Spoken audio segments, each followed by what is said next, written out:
아멘. 주님을 기다리며 지키는 절기입니다. 주님 만날 때 어떻게 만날까? 그 주님 어떤 모습이실까? 나에게 어떤 분으로 다가오실까 기대하는 그런 기대감들이 채워지는 대림절입니다. 한 주 한 주마다 우리가 초를 밝히면서 주님을 기다리게 될 것입니다. 주님 만날 때 부끄럽지 않은 모습으로 반갑게 만나는 저와 여러분들의 삶이 되기를 주님의 이름으로 축복합니다. 아멘. 아프리카의 격언 중에 빨리 가고 싶으면 혼자 가고 멀리 가고 싶으면 함께 가라라는 그런 격언이 있습니다. 아주 훌륭한 격언인 것 같습니다. 아프리카 격언 그러니까 여러분 선입견을 가지고 아프리카에서 선하게 나오겠어 라고 생각하시면 큰 착각입니다. 여러분 아프리카에 빨리 가고 싶으면 혼자 가고 멀리 가고 싶으면 함께 가라 이 격언이요 성경적 가치의 말씀을 따라낸 적용해낸 삶의 격언이 아닌가 싶습니다. 여러분 아프리카가 우리보다 훨씬 더 먼저 복음을 받았고 은혜를 입은 땅입니다. 예수님도 애굽에 계셨어요. 애굽, 이집트, 아프리카 대륙입니다. 여러분 에티오피아 내시가 예루살렘을 갈망하여 올라왔다가 말씀을 듣고 심령이 뜨거워 세례를 받고 그 복음을 안고 돌아갔던 그 땅이 아프리카 대륙이에요. 아프리카가 이미 우리보다 복음을 먼저 받고 말씀대로 살아가는 은혜가 있어요. 그래서 아프리카에 신학이 있겠냐, 신앙이 있겠냐 그런 말씀을 모르고 하시는 말씀입니다. 아마도 빨리 가고 싶으면 혼자 가고 멀리 가고 싶으면 함께 가라라는 이 격언이 오늘 우리가 함께 읽은 본문 말씀 잠언 4장의 말씀을 적용해내어 만든 격언이 아닌가 싶습니다. 여러분 그렇죠? 혼자 가면 일이 신속하고 빨리 수월하게 되어집니다. 혼자 그냥 가면 혼자 추스려서 가면 얼마나 빨리빨리 편하게 갈 수 있습니까? 그런데 사실 한 명, 두 명 더 붙으면요, 기다려야 되고요. 뭐 이것저것 하는 게 얼마나 이 거추장스러운지 몰라요. 때로는 막 속 터질 때가 있죠. 나하고 안 맞아가지고 이게 안 되는 게 혼자 하는 것이 훨씬 편해요. 그냥 내 팔 내 흔들고 싶을 때 흔드는 것이 제일 수월합니다. 그런데 성경은 우리에게 하나가 아닌 하나를 넘은 우리 공동체에 대한 말씀의 가치를 언제나 알려주고 계십니다. 하나님도 성삼위 하나님으로 함께 동력하셨습니다. 하나님은 사람이 홀로 있는 것이 아름답게 보이지 않아 돕는 사람을 곁에 두시어 그들로 함께 살도록 창조하셨습니다. 그래서 하나님의 하나님의 성품 자체가 하나가 아닌 우리라고 하는 여기에 집중되어 있다는 것을 우리는 알아야 하는 것입니다. 혼자 하면 빨리 할 수 있지만 멀리 가려면 함께 가라. 오늘 본문 말씀에도 이 전도서 4장의 말씀에서 두 사람이 한 사람보다 나음에 대해서 반복해서 3번 말씀하고 계십니다. 반복해서 말씀하신다는 것은 강조하신다는 말씀이고요. 강조하신다는 것은 꼭 그렇게 되라는 주님의 마음이 거기에 담겨져 있는 것입니다. 한 사람보다 두 사람이 낫다. 한 사람보다 두 사람이 나음은 그들의 수고함으로 더 좋은 상을 얻게 될 것이다. 한 사람이 일하는 것보다 두 사람이 지혜를 모으고 두 사람이 힘을 모으고 두 사람이 협력할 수 있다면 더 풍성한 결과, 더 아름다운 결과, 더 창의적인 결과, 더 귀하고 많은 풍성한 결과들을 얻게 될 것이다. 맞습니다. 지당한 말씀이지요. 두 사람이 함께 누우면 따뜻하려니와 한 사람이면 어찌 따뜻하랴. 한 사람이면 어찌 따뜻하랴. 보일러 켜면 되죠. 이러면 답이 없어요. 보일러 켜면 되지. 그러면 답은 없습니다만 성경은 그런 말씀을 하시는 거예요. 한 사람이면 패하겠지만 두 사람이면 맞설 수 있고 세 사람 삼겹줄이라면 쉽게 끊어지지 않고 승리할 수 있겠다. 성경이 말씀하고 계십니다. 이 아프리카의 격언이나 오늘 성경이 성령 안에서 지혜자를 통해 우리에게 주시는 말씀, 이 말씀이 진짜일까? 정말 이것이 진짜라면, 이대로 사는 것이 정말 하나님의 뜻이라면 이대로 살아내어서 좋은 결과를 얻은 실예가 있지 않을까, 그렇게 생각을 했습니다. 성경 속에 이런 신뢰가 있을까? 하나보다 둘이 낫고 둘보다 공동체가 나아서 하나님께 영광 올려드리고 큰 일을 이루는 게 있을까? 있더라고요. 느헤미야의 이야기가 그 이야기입니다. 여러분, 느헤미야의 이야기를 아주 잘 아실 것입니다. 느헤미야는 52일 만에 회파되었던 예루살렘 성벽을 재건하는 기적과 같은 이야기를 담아내고 있는 성경 말씀입니다. BC 586년에 바벨론에 의해 예루살렘이 멸망당하고 맙니다. 예루살렘이 회파되고요. 예루살렘 성벽이 무너지고요. 사람들이 포로로 잡혀가고요. 살고 있는 사람들이 없어 그 성읍이 황폐해지고 잡초가 무성하고 돌보지 않는, 사람 살지 않는 폐허의 그러한 성읍이 되었습니다. 그 영광스럽고 찬란한 예루살렘이 멸망하고 말았습니다. 그렇게 시간이 흘러 무려 141년이 흘렀습니다. 141년 동안 예루살렘은 돌보는 이들이 없었습니다. 예루살렘 성벽을 재건하는 일들이 없었습니다. 무려 141년, 저나 여러분들이나 아무리 살아도 141년 못 삽니다. 지금 140년 사신 분이 없고, 모르겠어요. 앞으로 사실 분은 계실지 모르겠지만 아마 어려울 것 같습니다. 141년 동안 예루살렘이 방치되어 있었습니다. 그런데 141년 동안 이게 가당키나 할까, 할 수나 있을까 싶었던 그 일을 단 52일 만에 감당해내고 맙니다. 기적이라 해도 무방할 정도의 큰 역사를 이루어냅니다. 그런데 이 놀랍고 큰 역사를 어떻게 이루어 갈 수 있었을까? 느헤미야의 말씀에 보면 그 답을 우리가 찾을 수 있는데요. 느헤미야 3장을 특별히 보게 되면 이 일에 함께 동참했던 사람들의 이야기가 잘 나와 있습니다. 느헤미야 3장의 말씀에 보면 예루살렘의 북쪽을 재건한 사람들의 명단, 서쪽, 남동쪽, 또 다른 북쪽 편을 담당했던 재건자들의 이름을 소상하게 촘촘히 기록해 주고 있습니다. 유명한 사람들 아닌데 성경은 기억하여 그들의 이름을 기록해 주고 있습니다.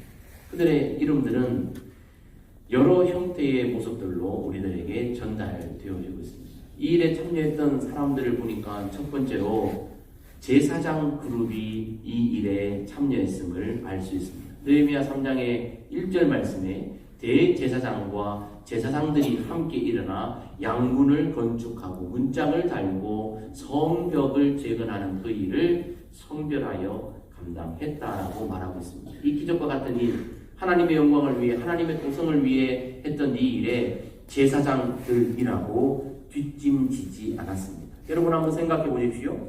제사장들이 이 예루살렘 성벽을 재건하는 소위 공사장에 나갈 때 이런 거룩한 성의 가운을 입고 갔을까요?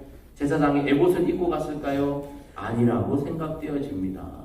그들의 옷을 벗고 소위 계급장 떼고 권위를 내려놓고 하나님의 성 예루살렘의 성벽을 재건하는 일에 팔을 걷어붙이고 먼지가 나는 그곳에 달려갔더라는 것입니다. 그것을 가장 먼저 성경은 우리에게 기록해 주고 있습니다. 그런데 그들이 어떤 문을 건축했습니까? 양문입니다. 이 양문은 한쪽 문, 양쪽 문, 양문이 아니고요. 양이 드나드는 문입니다.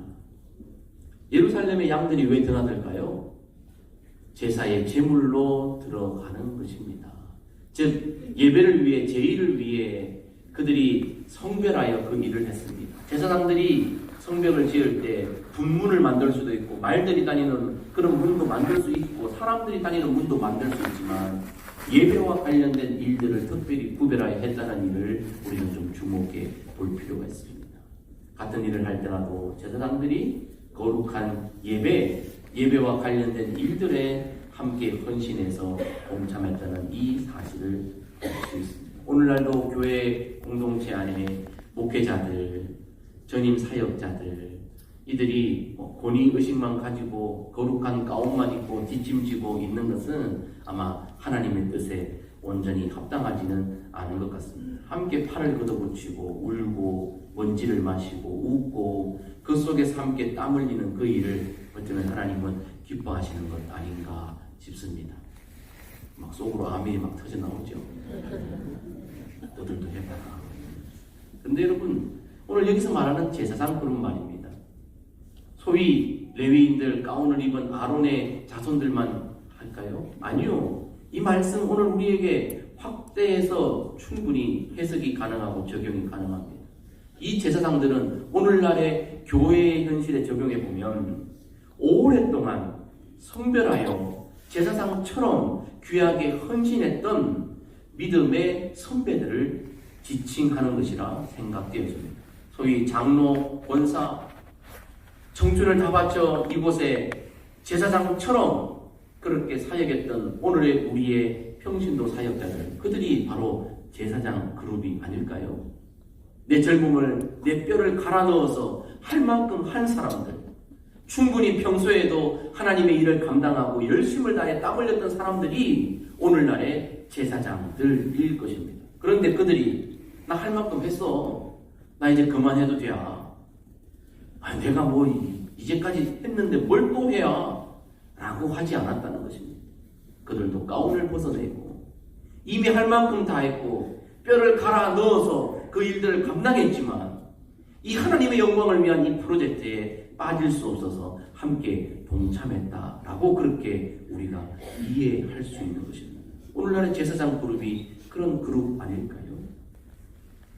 그들도 함께 이 일에 동참했습니다. 교회에는 높고 낮음은 절대 없습니다. 많고 적음도 없습니다. 우리 모두 그저 하나님 앞에 한 사람일 뿐입니다. 당시에 제사장 그룹이 솔선수범했습니다. 먼저 된 그들, 이미 충성된 그들, 구별된 그들이 충성했다는 이 사실 계속해서 이어졌다는 것을 알아야 합니다. 여러분, 사명의 끝은 없습니다. 제가 늘 말씀드립니다. 우리 사명 다하면 하나님 불러가시는 거예요. 사명이 남아있으면 절대 불러가지 않습니다.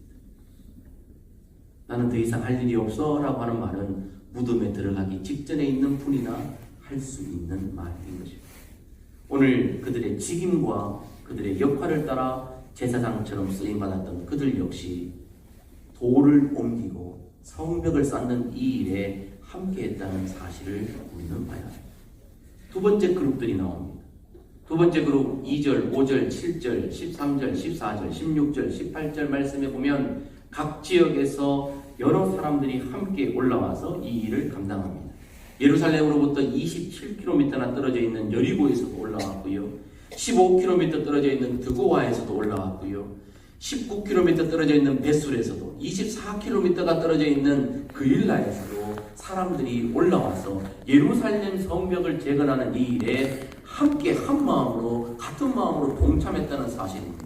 여러분, 이 말씀을 그냥 훅 지나가면 절대 은혜가 되지 않습니다. 그래서 여러분 한번 생각해 보십시오. 예루살렘 성벽이 재건되고 예루살렘이 가꾸어지는 것이 저 24km, 29km 떨어져 있는 여리고 그릴라 사람들에게 어떤 혜택이 될까요? 자, 포항의 환경을 개선하고 포항 땅에 무엇인가 아름답게 지으면 영덕 시민들이 무슨 혜택을 받겠어요? 경상도가 아름다워지면 전라도 사람들이 뭐 기뻐하겠어요? 예루살렘 성벽을 재건하는 일에 수십 킬로 떨어져 있는 사람들이 니 내일 가리지 않고 함께 한 마음으로 왔다는 거예요. 아, 이거 엄청난 감동인 것입니다. 요즘처럼 개인주의가 팽배하고 남의 일에 관심 가지지 않고, 뭐 예루살렘 큰 성이니까 지네가 알아서 하겠지, 큰 도시니까 뭐 오죽하겠어, 할 사람 많잖아, 지네 예루살렘 산다고 뻑이던데 뭐 우리 지방 사람 우리가 뭘 도와줘, 지네 얼굴 나는 것 라고 그들은 말하지 않았습니다. 왜 그랬을까요? 예루살렘은 하나님의 성읍이었기 때문입니다. 하나님 보고 그들이 자기의 유익을 구하지 않고 하나님 영광을 위해 함께 덤벼들었습니다. 그런데 여러분 한번 가만히 생각해 보십시오. 이 여러 지역의 사람들이 수십 킬로 떨어져 있는 곳에서 52일 동안 이 일에 함께 동참했습니다. 어떻게 그 일을 가능했을까요? 아마도 첫 번째 가정은 그들이 52일 동안 예루살렘 광야에서 텐트를 치고 불편한 잠자리에서 제대로 씻지도 못하고 먹지도 못하면서 52일 아침 일찍 일어나서 작업 시간에 함께 작업을 하고, 해가 지면 작업을 마치고 고단한 몸을 불편한 잠자리에서 자고, 그렇게 52일을 살았습니다.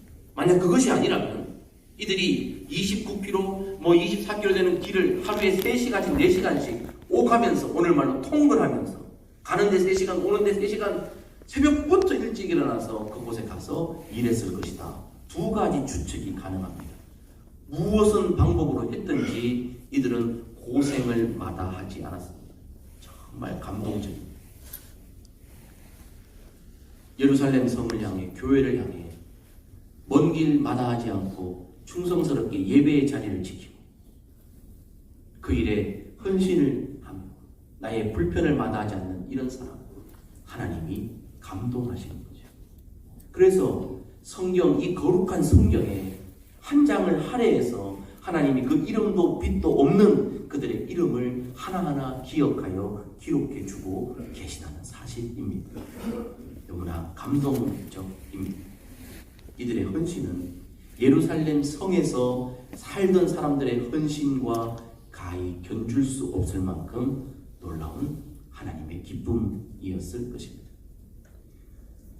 뿐만 아니라 이 일에 동참했던 사람들이요, 전문 직업분들도 있었습니다. 8절 31절 말씀에 보면 특별히 금장색이라고 하는 직업분들이 등장합니다. 향품 장사와 같은 직업분들이 등장합니다. 금장색, 금세공업자들을 말하는 것입니다. 금장색이나 향품 장사 전문직에 있는 사람들이고요, 매우 섬세한 작업을 하는 사람입니다. 여러분, 금세공할 때 여러분 손이 흔들리거나 떨리거나, 여러분 그러면 이게 금세공이 잘 되겠어요? 안 되는 거예요. 근데 여러분 한번 생각해보세요. 현장은 어디입니까? 성벽을 쌓는 곳입니다. 성벽이 얇은 곳은 2m에서 3m의 두께이고요. 넓은 곳은 7m까지 예루살렘 성벽이 그렇게 재건되어 있다고 합니다.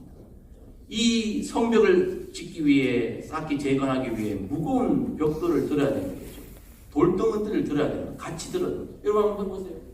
제가 이제 뭐 30대밖에 안 되지 않습니까? 이거 문제 됐습니까? 빨리 내려놓으라고 알았어요. 그러니까 한 번은 되겠죠. 이제 나이 서른에 이거 못 되겠습니까? 그래서 문제는 여러분, 이걸 제가 계속해서 하루 종일 50일 동안 내가 들었다고 생각해 보세요. 이게 무거운 거 들어보셔서 아시겠습니다만, 삽질해봐서 알겠습니다만, 여러분 그렇게 힘든 작업하면 손이 어떻게 돼요? 떨려요. 여러분 손 떨리면 세공업자들은 밥 못 먹고 살아요. 손 떨리면 세공업자들 밥 못 먹고 사는 거예요. 향품 장사, 먼지구덩이 나는 그곳에서 뭘 팔겠어요? 무슨 말입니까? 이들은요, 생업을 접고 자기의 수익을 포기하고 이 일에 동참했다는 거예요. 놀라운 일입니다. 여러분, 이런 말씀을 그냥 지나가면 안 돼요. 하나님은 감동하시는 거예요. 예를 들면 여러분 가게에 금방에 52일 동안 휴업합니다. 붙여놓고 저 일에 간 거예요. 여러분 그동안 일 못하는 거예요. 그럼 53일째는 일할 수 있어요? 아니요. 며칠 동안 손 떨려서 일 못할걸요. 그 경제적 손실을 마다하고서도 이 전문직 사람들이 이 일에 함께 동참해서 흙먼지 나는 그곳에서 돌을 옮기면서 성벽을 재건했습니다. 무엇을 위해요? 하나님과 하나님의 영광을 위해 말입니다. 놀라운 감동입니다. 이들의 이 헌신을 하나님이 가볍게 보지 않으시고 성경에 이들의 이름을 기록하여 기념하고 계십니다. 감동하십니다. 하나님 감동하십니다. 고맙다. 너까지 해줘서 너무 고맙다. 야, 네가 이렇게 나와 내 성읍을 사랑하는 거야. 하나님이 감동하십니다. 이들뿐만 아닙니다. 성읍의 관리들, 녹을 먹는 이 통치자들도 함께 참여했습니다. 당시 이 페르시아의 지방 관제에 의해서 예루살렘, 베닥그렘, 미스바, 베술, 그일라 이런 지역들로 나누어져 있습니다. 오늘날 말하면 구동으로 나눠져 있는데 그 구청장, 동장들이 다 나와가지고 이 일에 함께 동참했다는 거예요. 여러분 이 사람들은 페르시아의 녹을 먹는 사람들입니다. 그런데 월급은 페르시아에서 받으면서 일은 예루살렘을 위해 하고 있어요. 여러분 이거 어떻게 보면요, 자리 내놓고 하는 거예요. 자리 내놓고 하는 거예요. 자리 연연하지 않고 이 일에 동참했습니다. 놀랍습니다. 관리들입니다. 관리들이 일선 현장에 나와서 흙먼지 나는 그곳에서 성벽을 쌓는 것 1시간, 2시간 와서 현수막 펴고 왔다 사진 찍고 가면 끝인 그것 함께 52일 동안 동참했습니다. 하나님의 감동이 아니고서는 이 일이 이루어지지 않는 일들이 있었습니다. 그래서 141년 동안 음감생심 꿈도 꾸지 못하던 일을 52일 만에 해낼 수 있는 것. 여러분 지위 고하를 막론하고 하나님의 일에 이들이 동참하고 있습니다. 이미 출세할 만큼 출세했고 먹고 살 만큼 편안한데 그 일에 함께 동참했다는 사실입니다. 뿐만 아닙니다. 더 감동적이고 충격적인 여인들도 그리고 젊은 딸들도 이 일에 참여했다는 것입니다. 대표적으로 12절 말씀에 보면 예루살렘 지방 절반을 다스리는 할로에스의 아들 살룸과 그의 딸들이 중수하였고, 저는 이 구절에서 잘 못 넘어가요. 자, 이 할로에스 정말 훌륭한 사람인 것 같아요. 지방을 다스리는 관리인데 그냥 가만히 있어도 되는데 자기가 참여했어요. 근데 이 역사적인 자리에 하나님의 영광을 낸 자리에 자녀들을 데리고 갔어요. 아들을 데리고 갔어요. 아, 이해가 돼요. 근데 딸들을 그 공사장에 데리고 갔어요. 여기서 걸리더라고요. 저도 얼마든지 우리 아들은 100번 100일 동안 내보낼 수 있어요. 우리 딸은 못 보내겠어요. 우리 애들이 내가 어떻게 키워? 아니 그 유리한 딸을 왜 공사장에 보내요? 아빠만 가면 되지. 엄마만 데려가면 되지. 아들만 보내면 되지. 와, 딸까지 보내가지고 할로에서 내 마음을 아프게 만들어. 나는 못할 것 같아요. 여기 지금 뭐 해도 우리 딸은 안 보낼 거예요. 여기 기대하지 마세요. 나는 못 보내요. 여러분들은 어떠세요?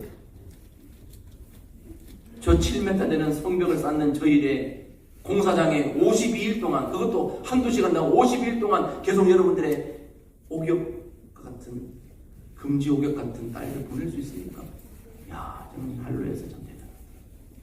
그런데 가만히 생각해 보니까 할로에서보다 그 부인이 더 대단한 것 같아요. 저 정도 관리가 되면 나이가 어느 정도 있을 것이고요. 자, 우리 잘 알죠? 나이가 어느 정도 있으면 집에 주도권은 누가 가져요? 말해보세요. 교회에서 거짓말 하지 말고 자존심 내려주지 말고. 다. 여러분 낮에 가보세요. 식당에 가보세요. 남자는 없어요. 남자들은 어디서 뭐 하는지 제주 넘고 있고 다 식당에 자자는 다 여자들만 있어요. 우아하게 앉았죠. 모든 권력은 여자에게로.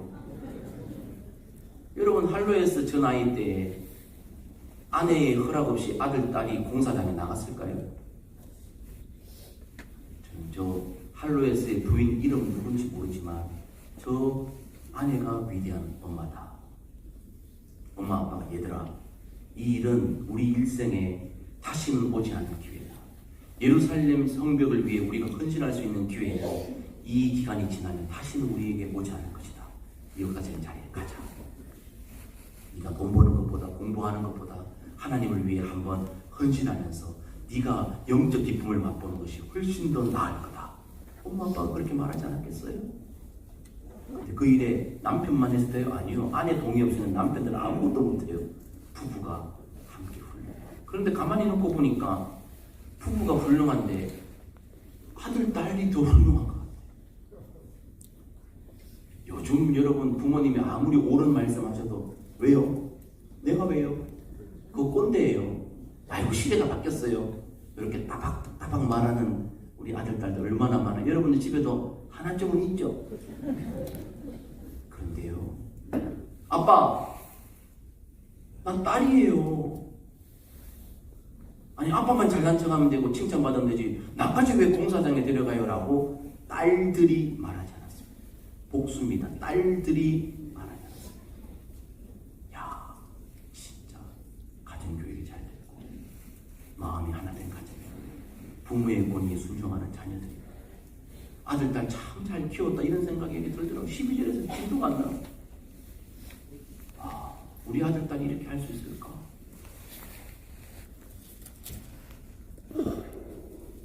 할로에서 나빠. 너무 잘했어. 딸은 못 보내면. 그런데 이 놀라운 일에 딸들이 함께 동참했어요. 하나님이 감동하지 않으셨을까요? 하나님이 눈물 흘리지 않으셨을까요? 딸 가진 부모라면 다 눈물 나는 거 아니겠습니까? 하나님이 감동하셔서 이 놀라운 역사를 성경에 기록해 두고 계시는 것입니다. 아버지도 어머니도 아들도 딸도 다 한마음 되어 하나님을 위해 쓰임받는 정말 행복한 가정이다. 이런 생각이 들었습니다. 요즘 부모님들 나만 가면 되지. 아이고 애들은 바빠서 예배 못 드려요. 직장에서 너무 바빠요. 사업이 바빠요. 공부가 너무 바빠요. 꿈이 너무 커가지고요. 예배 못 나가요. 예배만 드리지 빨리 가야 돼요. 이게 사실 우리들 입에서 잘 나오는 말이에요. 잘 들리는 말. 그런 환경 속에 저와 여러분 지금 살고 있지 않습니까?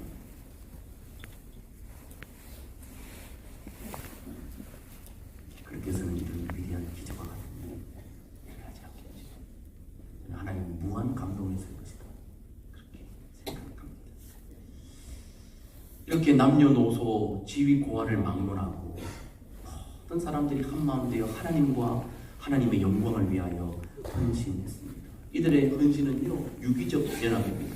여러분 이 느헤미야 3장 히브리어 원어를 보면 1절부터 32절까지 마침표가 없이 고, 며, 쉼표로 계속해서 그 다음은 한 호흡으로 한 문장으로 되어 있는 성경장입니다. 여러분 놀랍지 않습니까? 1절부터 32절까지 이 긴 것을 하나님이 한 호흡으로 쓰게 하셨어요. 끊임없이 쓰게 하세요. 고. 여러분 한글 성경도 보세요. 고 절절마다 고, 매, 며. 그 다음은 한 호흡으로 갔습니다. 여러분 하나님이 너무 심장이 뛰시는 거예요. 너무 흥분되고 감동적인 거예요. 여러분들도 한번 보세요. 여러분 막 좋은 이야기 할 때, 흥분된 이야기 할 때 막 다다다다 얘기하지 않습니까? 너무 기쁘고 즐거워가지고 쉼없이 얘기하지 않습니까? 하나님도 이들의 헌신에 감동하시는 거예요. 야, 얘가 이렇게 했다, 얘가 이렇게 했어. 얘는 이렇게 했고, 얘는 이렇게 했어. 라고 호흡, 숨도 쉬지 않으시고 하나님이 한 호흡에 느헤미야 3장을 꽉 채우셨습니다. 고, 며, 그 다음. 무슨 말입니까? 이들이 그렇게 유기적으로 이어달리기를 하듯이 서로 연결되어 있는 그 고리를 끊기지 않기 위해 최선을 다해 한 마음으로 이 일들을 감당했다는 것입니다. 혼자서 잘할 수 있죠. 그러나 같이 잘하는 것은 참으로 힘든 일입니다. 한둘은 잘할 수 있죠. 근데 모두가 잘한다는 것은 진짜 힘든 일입니다. 그런데 하나님이 감동하시는 거예요. BC 445년 이 예루살렘 도성을 보시면서 하나님이 감동하십니다. 남녀노소 지휘관을 막론하고 하나님의 영광을 위해 유기적으로 연합하는 모습에 하나님이 감동하시고 한 호흡으로 성경을 쓰고 계십니다. 이들의 유기적인 연합은요 능력껏 했습니다. 능력만큼만 했습니다. 잘 보시면요 더구와 사람들은요 한 부분을 중수하고 나서 아마 이 손이 빨랐던 것 같아요. 일머리를 잘해놨던 것 같아요. 하고 나서 다른 사람들은 아직 끝나지 않았는데 일이 맞췄어요. 그러면 내일 다 했다고 끝난 게 아니라 이들은 또 이게 마음도 있고 힘도 있었나 봐요. 또 다른 부분을 또 감당했대요. 한움과 산화와 사람들이 1천 규빗을 감당했고요. 반면에 말기야는 작은 문 하나만 감당했습니다. 뭘 말합니까? 어떤 사람은 받은 대로 많이 할 수 있고 어떤 사람은 능력껏 적게 할 수 있다. 하나님의 일에 경중 많고 적음은 없습니다. 함께 하느냐 함께 하지 않느냐 그것이 중요한 것입니다. 건강이 좋은 분은 건강이 좋은 만큼 시간적 여유가 있는 분은 시간적 여유가 더 있는 만큼 믿음이 있는 분은 믿음이 더 있는 만큼 받은 은혜가 큰 분은 은혜가 큰 만큼 받은 대로 능력대로 헌신하면 되는 거예요. 하나님이요 없는 것 쥐어짜시는 분이 아닙니다. 없는데 쥐어짜서 가져가는 갑질의 하나님이 아니십니다. 여러분 한번 생각해 보세요. 여러분들의 자녀들이 있는데 형편 어려운 거 다 아는데 집 팔아가지고 빚내가지고 여러분 용돈 매주 꼬박꼬박 매달 드리면 좋겠어요? 좋긴 하겠죠. 그렇게 받으면 나쁠 사람은 도대체 누가 있어요? 그런데 여러분 어느 부모가 부모 용돈 드리려고 집 팔아가지고 지네 어려운 거 다 아는데 야야야 너나 좀 맛있는 거 먹고 애들하고 너 좋은 거 하고 네가 해라. 나는 먹을 만큼 먹었다. 나는 괜찮다. 이게 부모 마음 아니겠어요? 그래야 하는데 하물며 하나님이 우리에게 주시지도 않은 것, 주시지도 않은 생명, 주시지도 않은 물질, 주시지도 않은 건강, 주시지도 않은 그 재능을 우리한테 달라고? 빚내서 달라고? 아니요. 그런 하나님 아닙니다.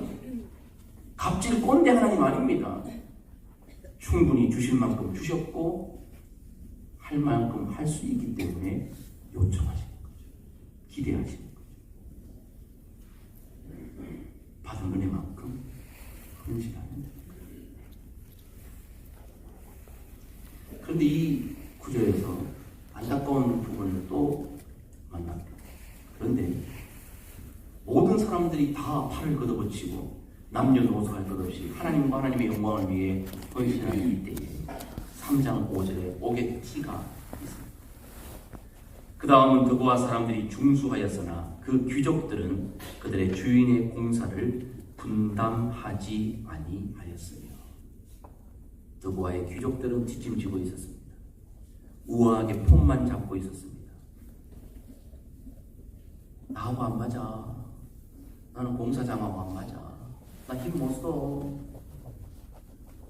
나 예전에 할 만큼 했어. 야, 나 귀족이야. 아, 내가 어떻게 그런 일을 해? 내가 밖에 가면 시간당 이렇게 받아. 하나님의 성읍을 재건하는 그 일을 하찮게 여기고 자기를 존귀하게 여겨 그 일에 분담하여 참여하지 않았습니다. 네, 어느 공동체가 열심히 하시는 분 있고 열심히 하지 못하는 분이 있습니다. 열심히 하시는 분들이요, 열심히 못하시는 분들을 너무 미워하거나 정죄하지 마십시오. 받은 만큼 하는 거죠. 그렇다고 여러분 열심히 하지 못하는 분들이요, 너무 안심하고 너무 오랫동안 주저앉아 있지 마십시오. 주를 위해 분연히 일어나시길 바랍니다. 왜요? 내가 일어나지 않으면 수치를 당할 수가 있어요. 예수님께서 말씀하셨습니다. 하나님이 능히 돌들로도 아브라함의 자손을 만들 수 있고 너희가 내게 찬양하고 영광을 올려드리지 않으면 내가 돌들을 명하여서도 찬양하게 만들 수 있다 말씀하셨습니다. 여러분, 우리가 찬양하지 않으면 하나님은 돌들을 통해서도 찬양 받으십니다. 예, 우리 없어도 하나님 받으실 거 다 받으십니다. 그런데 하나님 마음 뭐예요? 그래도 이왕이면 돌들보다 네가 내게 올려주는 찬양을 내가 듣고 싶다. 돌들보다 나는 네가 더 소중하다. 기회를 우리에게 주시는 거예요. 헌신은 하나님이 우리에게 주시는 기회입니다. 돌들보다 우리를 귀하게 계시는 주님의 마음. 우리가 할 수 있는 가장 기본의 헌신은 무엇입니까? 예배입니다. 여러분, 예배의 자리를 지키는 것, 이게 중요한 헌신입니다. 여러분, 한 분 한 분 매주마다 매 예배 시간마다 이 예배 드리는 것이 하나님 앞에 헌신, 사한 제물을 드리는 헌신임을 기억해서 이 일을 소홀히 여기지 마시기를 주의 이름으로 축복합니다. 아멘. 여러분, 하나님이 김집사 왔나? 아이고, 또 안 왔나? 이번 주도 안 왔나? 왜 하나님의 근심이 되시려고? 예배 드리는 것은 가장 기본적인 하나님을 향한 헌신입니다. 시간의 주인이 하나님이시고 생명의 주인이 하나님이시고 삶의 통치자가 하나님이라는 그 위대한 헌신의 고백이 예배인 것입니다. 주께서 찾으시는 예배의 헌신자들 다 되시기를 주의 이름으로 축복합니다. 아멘. 이왕 예배에 헌신할 거면 늦게 꾸역꾸역하지 마시고 억지로 꾸역꾸역하지 마시고 미리미리 준비된 예배자로 서시길 바랍니다. 그리고 한 걸음 더 나아가 받은 은혜가 있다면 받은 은사대로 능력껏, 믿음껏, 형편껏 여러분 삶의 자리에서 헌신하십시오. 여러분들이 헌신하지 않으면 돌들이 그 영광의 자리에 서게 될 것입니다. 이 다음에 예수님을 만나면 우리 뭐라 말할까? 어린이 복음송이 있습니다. 우리 지금 대림절입니다. 주님을 갈망하는 절기입니다. 주님을 기다리기는 하는데 주님 만나면 부끄럽지 않아야 되지 않겠습니까?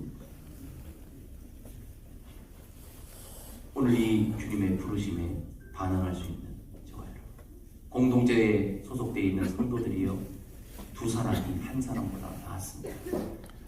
그 어느 누구도 혼자 할 수 없습니다. 모세도 바울도 혼자 일하지 않았습니다. 하나님 그걸 기뻐하지 않습니다. 성경을 보십시오. 모세와 바울에게 수많은 동력자들을 하나님이 붙여주시어 함께 일하게 하셨습니다. 여러분들은 소중한 하나님의 동력자들입니다. 이 하나님의 부름 앞에 함께 분연히 반응할 수 있는 우리 교회 모든 성도들 되기를 주의 이름으로 축복합니다. 아멘. 함께 찬양하게